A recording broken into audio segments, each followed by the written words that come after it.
Roger Sangel, avec nous le président du groupement des hôteliers restaurateurs et débitants de boissons du Bas-Rhin. Vous savez que le député Thévenoud a été chargé par la commission des finances de l'Assemblée nationale de faire une sorte d'audit autour de la TVA. En d'autres termes, c'est très simple, Roger Sangel, vous qui êtes restaurateur, c'est de savoir si les restaurateurs ont joué le jeu avec la baisse de la TVA. Avez-vous le sentiment d'avoir joué le jeu?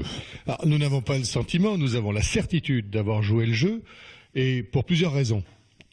Quand vous avez 3 euros à distribuer, c'est-à-dire une baisse de prix de 3 euros à distribuer, que vous la partagez, cette baisse de prix, cette diminution de TVA, vous donnez 1 euro pour la baisse des prix, vous donnez 1 euro pour les salaires et 1 euro pour l'embauche. Je ne vous parle pas des investissements et de tout ce qui a suivi. Donc vous ne pouvez pas tout donner à la baisse des prix, mais les 3% réclamés par le gouvernement de l'époque, nous les avons respectés.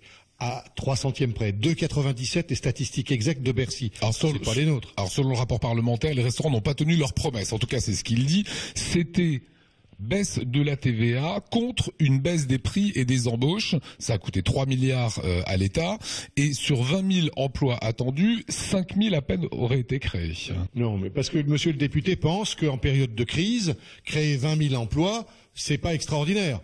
Nous pensons l'inverse. Nous pensons l'inverse. Donc ça veut dire qu'ils ont été créés, ces 20 000 ? Ils ont été créés et largement, puisque nous avons créé annuellement 20 000. Donc nous avons créé entre 40 000 et 60 000 emplois ont été créés ces 3 dernières années. On parle d'une hausse de la TVA autour de 11%, 12% peut-être. Qu'est-ce que ça impacterait pour vous ? Ça impacterait tout simplement que comme nous avons tout mangé, tout ce qu'on nous a donné avec la convention collective, les jours fériés, 5% sur les salaires, la prime TVA, les embauches, les investissements, on a tout mangé. Ça veut dire que les clients vont ressentir ça sur leur addition, quoi. Ils vont la ressentir sur l'addition, mais un client qui va ressentir une addition augmentée de 5% sur un plat du jour à 8 euros, je ne sais pas ce que ça fait, ça doit faire 8,40 euros. Exactement.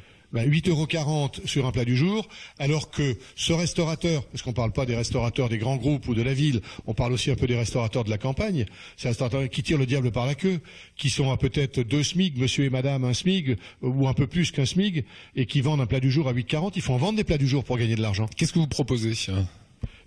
Nous, ce qu'on propose, c'est déjà le statu quo. On a déjà un taux minoré, c'est 2,1, vous savez pour qui, c'est pour la presse. On a un taux supérieur, c'est le 5,5, c'est les boulangers, les produits de première nécessité, les boulangers, les bouchers qui travaillent encore à 5,5. Puis vous avez le taux de la restauration qui est passé à 7 avec le bâtiment, etc., etc. Je pense pas que le bâtiment soit susceptible aussi de passer à 12% demain ou à 11%. Donc le taux de TVA qui va être impacté pour nous, va obliger le gouvernement à supprimer le taux à 7 et à rester à 5,5. Donc ils vont aussi perdre un peu d'argent en plus. Donc vous préconisez quoi ? Rien, on ne bouge pas, statu quo. Nous sommes, à 39 heures. Donc, mais 35 plus 4 heures supplémentaires. L'impact défiscalisation des heures sup, supprimé.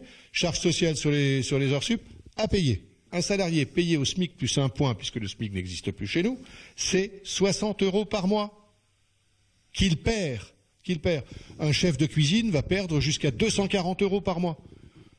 Ça veut dire que le bras de fer est lancé. Le bras de fer est lancé. Quels sont les moyens de pression que vous avez en fait ? Les moyens de pression, vous savez, je vais pas reprendre des expressions, mais nous étions manifestés à Paris pour l'avoir, la TVA. On peut aller manifester aussi à Paris pour la maintenir. Voilà ce qu'on voulait dire aujourd'hui sur ce sujet TVA qui impacte directement nos restaurateurs alsaciens. Allez,